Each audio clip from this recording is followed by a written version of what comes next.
One of the pictures I have on my bookshelf is this really beautiful landscape of a mountain and some trees and the sky. And it's done by an artist named Beth Cyr, who's part of my wider network. But we really haven't talked until recently when Beth sent out a letter.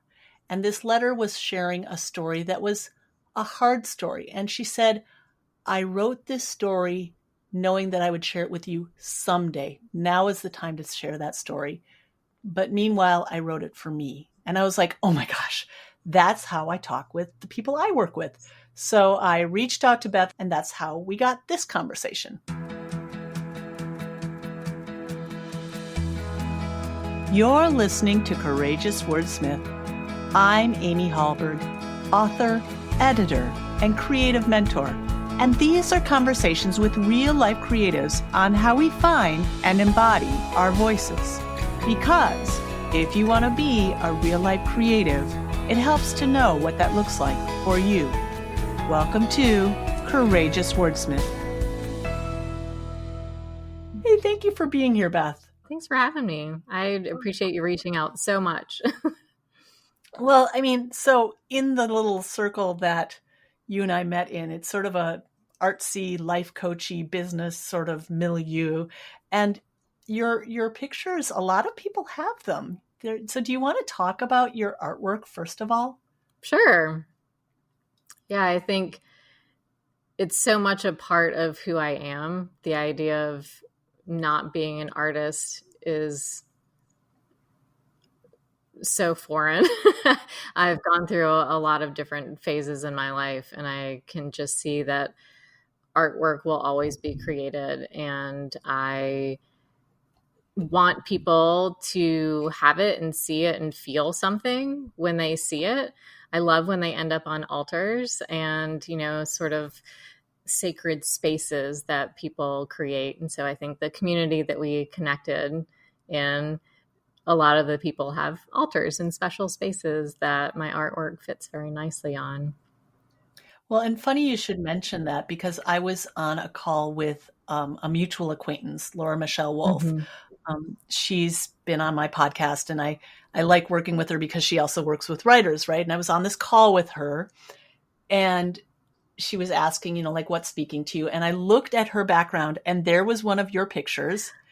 And I looked back at my bookshelf, and there was one of your pictures, and they were very similar pictures. I mean, you have a certain sort of style, but I think these two in particular really spoke to each other. And I was just like, well, hello, here's my Beth Cyr picture.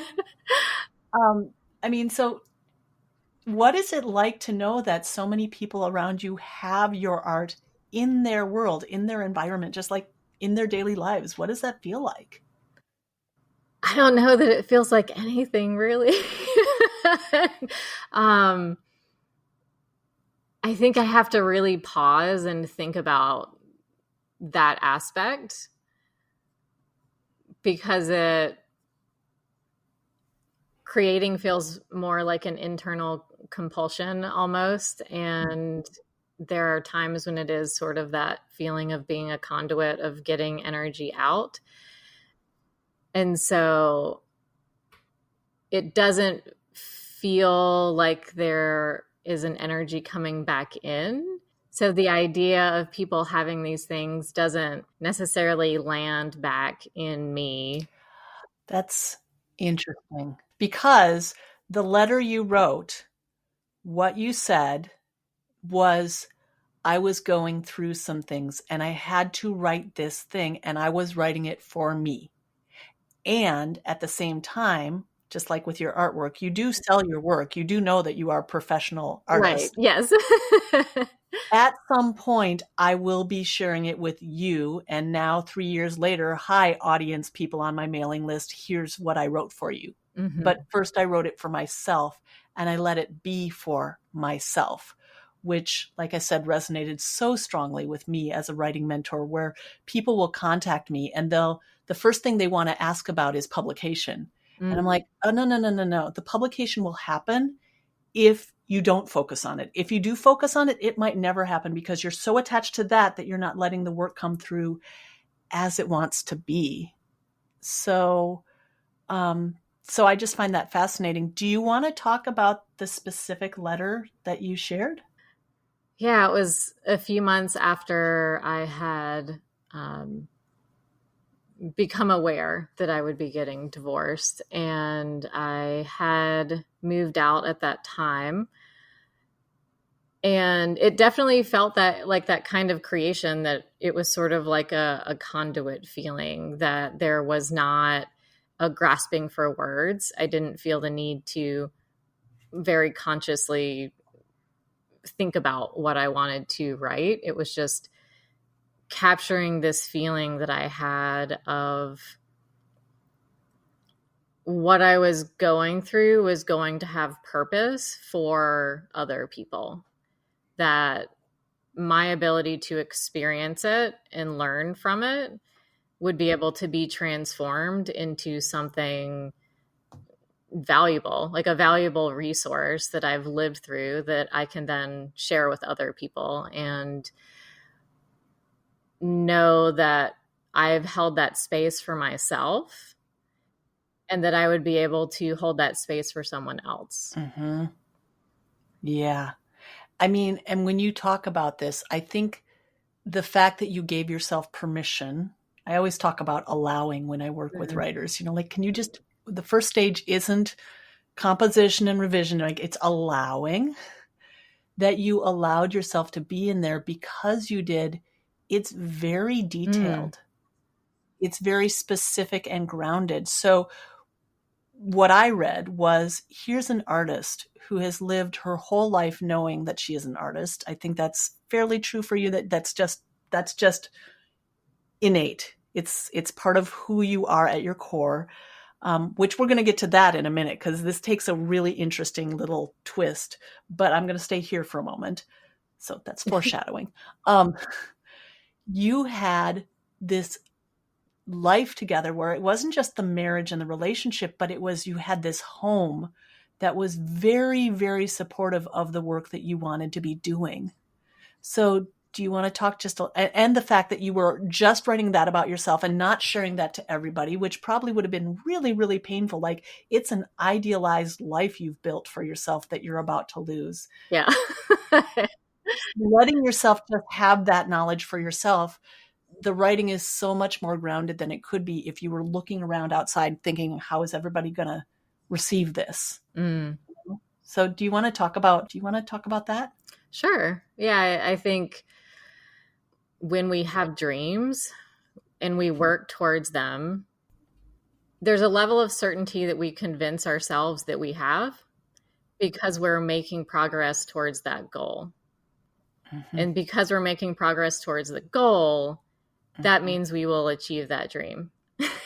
that it, it's probably just the way our brains Mm-hmm. work. So I had Mm-hmm. this big dream, and there were all of these steps and years of moving from Georgia to Washington and living in a tiny house, looking for property, finding property, taking this raw piece of land and putting water and power and building 2 buildings on it.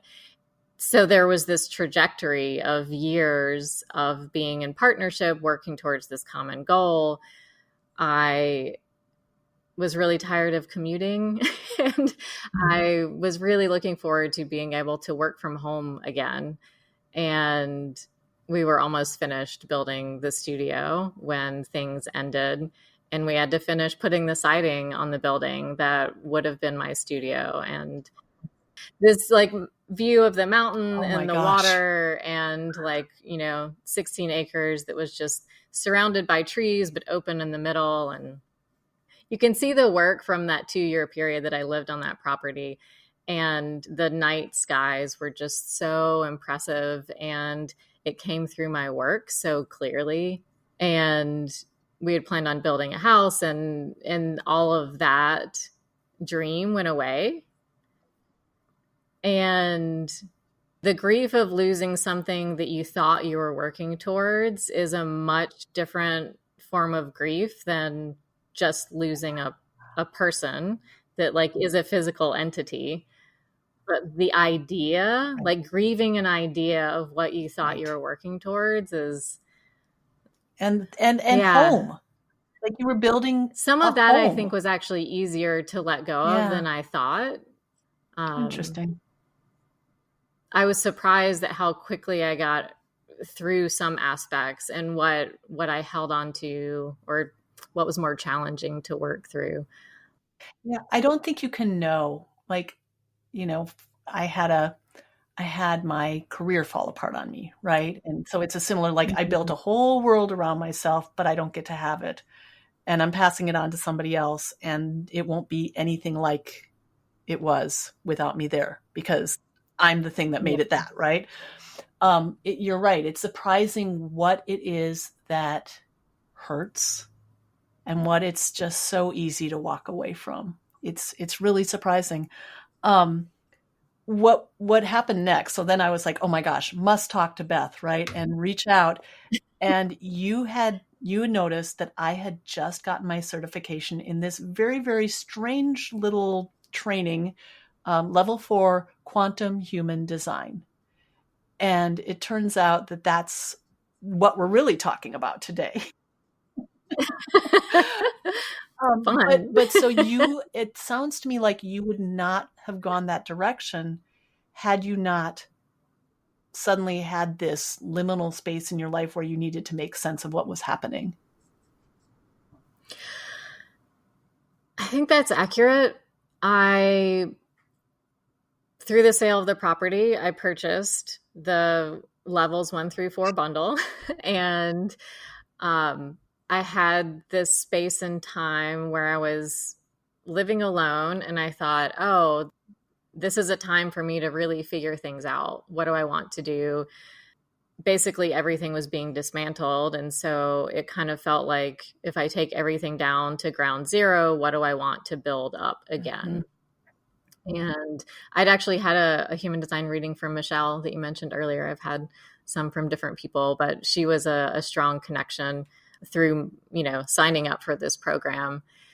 And I was in such a survival state that I could not learn new things. I was in a place where I couldn't concentrate very well and learning something new just wasn't happening. And so I kind of put it on the Mm. shelf and thought when it's time, it'll be Yeah. there. I had the resources. And so I was able to, sort of purchase it and put it on the shelf, knowing that at some point I would come back to it and it would be the time to really dive in terms of doing readings for other people and sharing the work with other people. I knew enough to work on myself with the principles of human design. And so I don't know that you've seen my chart. I have a lot of openness in my chart, and the undefined centers are where a lot of conditioning can happen. So in this space of alone time, I spent a lot of time looking at where I'd been conditioned and how that came through in relationships. How did I want to dismantle the conditioning to work on getting down to that ground zero? Like what is underneath the people pleasing and you know all of the different aspects of So I'd like to pause for a ways second for that I people was who are listening conditioned. going, but what Yeah. is human design? What is human design? So you've been at this longer than I have. I'm still working on how I describe this because it's crazy. It's crazy, but it also works. So how would you describe human design to somebody who doesn't have a clue what it is? The very first thing I say is it's kind of like astrology because most people know what Right. astrology is, and you run a chart like with birth data, and most people that I talk to absolutely know like what astrology is in very basic terms. And I generally just kind of leave it at that to begin with, unless someone is very interested. I enjoy the I Ching Mhm. aspect of how that shows up through all of the gates. And so I've studied different aspects of the I Ching, and I have a lot of different books and stuff so I can incorporate that knowledge. There's the quantum physics aspect, and it very much is about energy. And I think trying to say that succinctly is very challenging. I mean, okay, I'm going to cut in and say Yeah. there's also, by the way, the Yeah. tree of life, the Kabbalah, and there's the Hmm. chakras. If I were describing it to people, I would say it's how you are personally wired energetically. So like the way I function, there's certain ways that I use energy in my body, and it's not the same energetic pattern as anybody else. But there are people who have similar wiring in different parts. Like it's how you are wiring. So when you talk about defined and undefined chakras or centers, the things that are defined are the things that you're that way, and that's just who you are. The things that are undefined is when you get conditioned, and that would be, it's variable. So you're flexible there, but then we can take on other people's things that aren't ours and not ever recognize that that's not who we are. So for example, me, I'm a star student, but I get tired. So like working really hard, I'll work really hard and I'll burn myself out, but it's not actually how I'm supposed to Mm, be. I'm not actually supposed to right. be a star student, good at everything. I'm actually only supposed to be good at the things I'm good at and have other people do the other things because I get tired. And I've always gotten tired. So the reason that it works for me is Yeah. because, okay, this thing is crazy. A guy climbs up into a tree in Ibiza, Spain, and channels things for 8 days and brings down this piece of information that we're now supposed to follow. That's crazy. Also, when I look at my chart, it explains everything. So therefore, yeah, why not? Yeah. That's yeah. Yeah, I like thinking about it as a synthesis of a lot of different systems that are thousands of years old. So to me, it separates the like channeled messaging through a specific human and broadens it out into the idea that these systems are thousands of years Mm, old. And it's a synthesis of ancient wisdoms from a lot of different cultures and teachings and traditions. And how do all these energies work together? And every single energy is also a mhm, spectrum. And so even if there is something defined, there's a deep shadow side, and then there's like the highly exalted, and there's everything in mhm. between. And then it's how that energy is affected by something else. So even within a singular definition, it's not it's not a one pointed aspect of I am like this. It's Mhm. like, well, you have that energy on a full spectrum, and there's so much nuance and shifting that can happen for everyone all the You know, when time. we were talking before we started to record, you said something that just really, really resonated with me, which is we aren't any one of us isolated. My chart and other people's chart, it's the relationship between the different charts. And so it's purely contextual. And so you can look at your own chart and say, well, Yes. this is how I am, but we're in relationship with each other. And Mm-hmm. I mean, it's interesting because other than the beautiful, you do a lot of trees and night sky and mountain imagery, but you also did wedding bands. Like everything Mm-hmm. about your work has been relational. And so when you were sorting yourself out and learning about human design, it's interesting to me that out of your marriage dissolving, your response to that was to study how human design reflects the energies between people, the dynamics between people in their relationships. So if you think that it's fixed, that's not really great for a relationship because you have to move with people. It's not like it's just Mm-hmm. static. So do you want to talk about how that relational aspect really appeals to you in human design? Sure. I think because I feel so fluid in who I am and my identity, this allows me to see how that shifts and why I'm so fluid. That it's not an aspect of, oh, I need to figure out who I am, because I feel other people who know who they are. And so when I've felt that energy in other Mhm. people, I think, well, I'm not like that. how do I discover who I am when I see this other person who has very defined opinions and very defined ways of thinking, and I'm not like that. And they have this sense of direction and they know themselves and they're this way, and I'm not like that. And then I look at my chart and I say, oh, I can see how I am different. But when I'm in their presence, I can see why I feel that they are the way they are. And so it gives me this understanding about people in general. I've become so much more accepting of everyone just having all of these nuanced differences.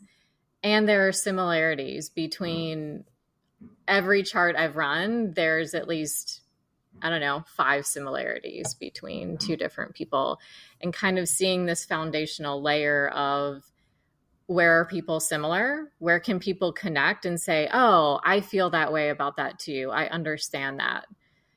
Or, oh, we actually operate very differently. Here's a clear way for us to see, oh, like you're operating what's healthy for you. I'm operating in a way that's healthy for me. How do we have an awareness around that? So neither one of us is being pushed out of alignment, that neither person is like, oh, well, I should be different, but I'm, like I'm not as emotional, or I, am fearless and I have this partner that seems to be really based in survival instincts, and like, what's wrong with them? And, that there's a way to, Right. to say, well, there's nothing wrong with anyone. The energies show up in certain ways, and how do they interact with each other? And what does that feel like for people? And I think at this point, just to give a little bit more context. So there are 5 basic types of people in human design. And you're a generator. There's manifesting generators. There's manifestors. There's projectors and the reflectors. Reflectors is like 1% of the people. Projectors is like 20-something% of the people. I'm a manifester. That's 9% of the people. And then the generator and manifesting generator are 30-something% each, right? Generally, if you break it out. And if you looked at your chart, so as a generator, you're going to have a defined sacral, which means you have a consistent source of energy.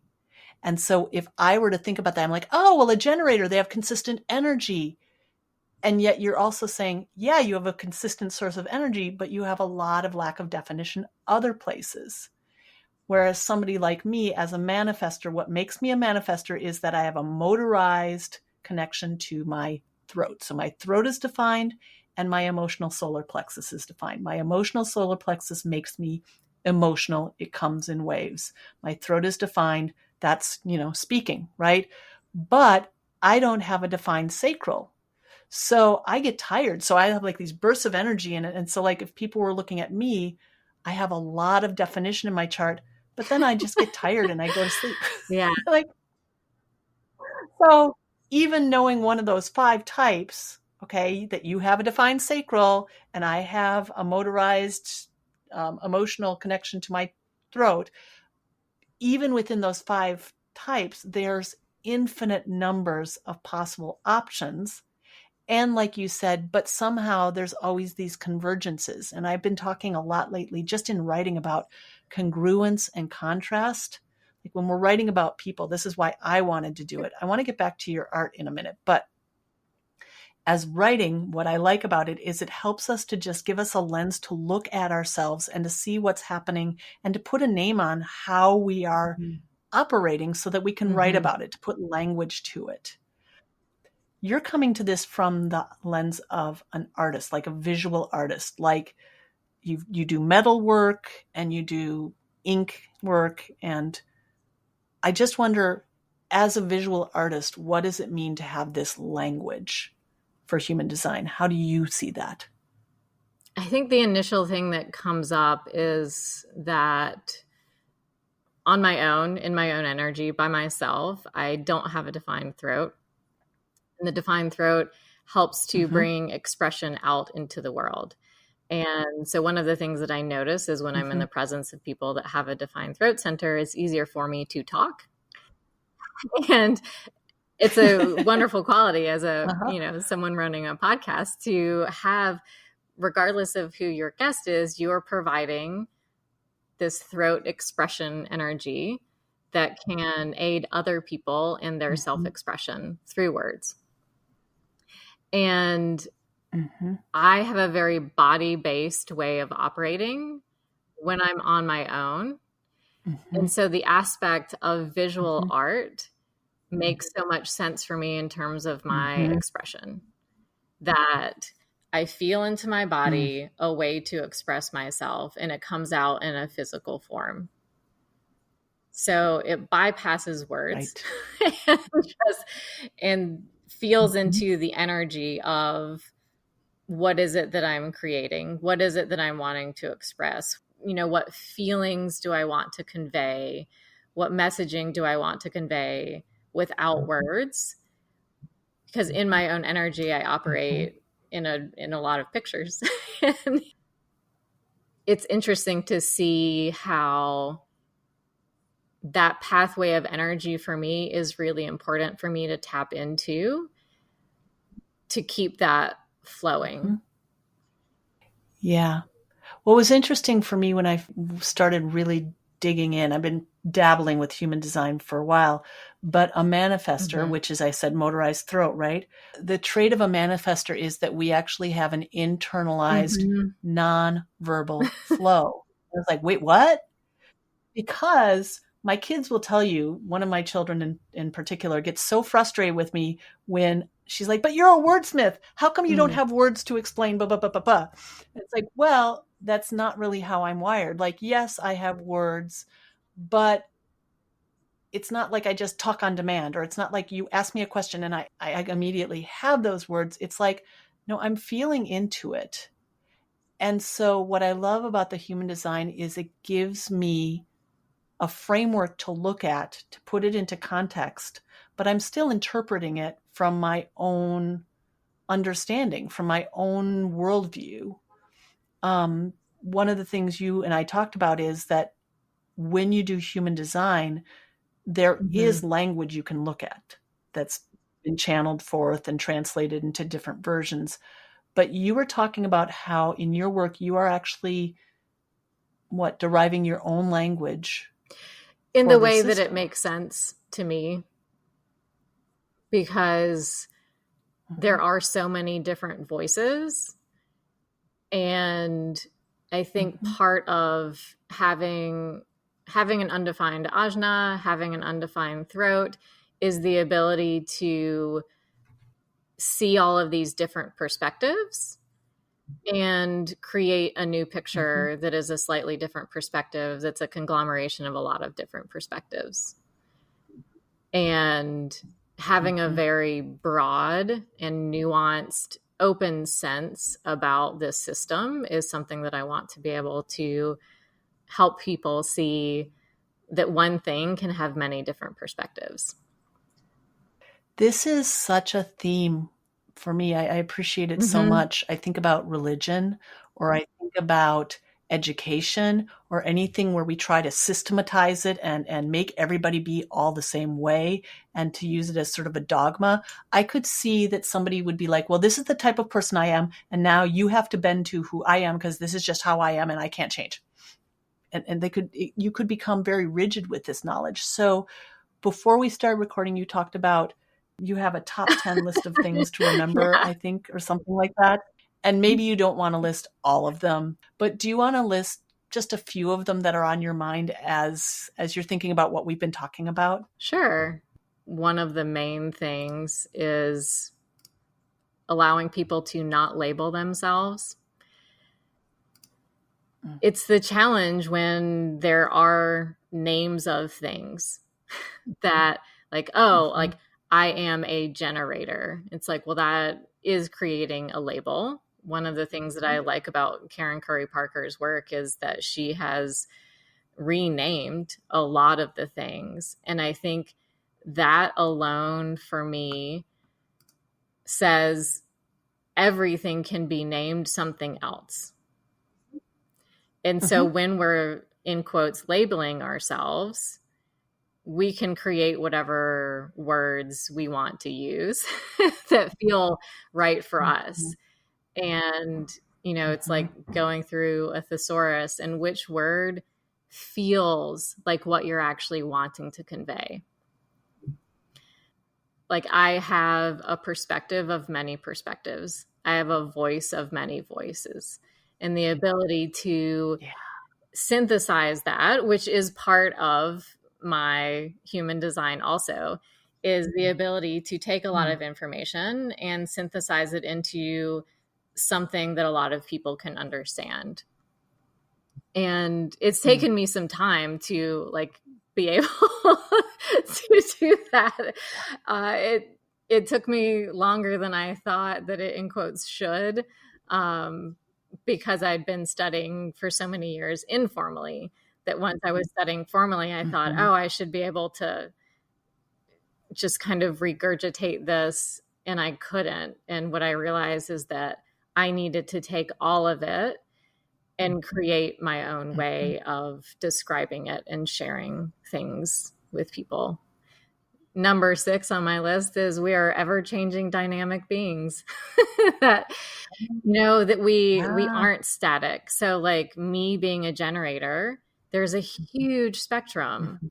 Mm-hmm. Like I get really tired doing things that I really enjoy. If I've had a really amazing day, I'm exhausted at the end of the day. If I do a lot of things that I don't enjoy, it completely drains me quickly. And Mm. so being able to say, just because I'm a generator and I have this certain type of energy, like I shouldn't be tired, or I should, like I should be able to work and work and work. And it's like, well, that's not the case for a lot of different reasons. And so being able Right. to have it not be, a labeling system, no shoulds is high on my list. It's number 3. Yeah. So there's a Yeah. lot of language about like, oh, I should be like this. I'm like, why? No, like, through the coaching world, it's like should is working on, like removing that from our language, that, Right. you can replace it Right. with whatever word you want. Can I Yeah. just break in and say, when you talk about conditioning, and I don't know if we defined it earlier or not, but conditioning is basically taking on what isn't yours because that's what's going on in the Yeah. world around you, basically. And there's lots of ways this can happen. That word should gets attached to conditioning a lot. And I cannot say this enough. I had a Mm. frozen shoulder. That's what caused me finally to quit my career, was my body was like, no, really, quit. I had a frozen shoulder. And the word shoulder, if you look at the spelling of it, Shouldder. So it's really should plus er. Like we carry that in our shoulders. Our bodies will do that for it. It's like they'll bear that burden, but it's painful. That's so neat. You will actually feel that in your body because energetically you're imposing something onto yourself that isn't how you're Mm. meant to be working. You will feel it. Yeah. So, And then, I mean, I think the number one is the lived experience aspect, that looking at a human design chart cannot tell us what our lived experience is. If we have been through a traumatic experience, if our body is in survival mode, we are not going to act like our type should on paper, that our experience right. is going to be very different. And holding on to a list of things on a piece of paper and saying, well, I should be like this.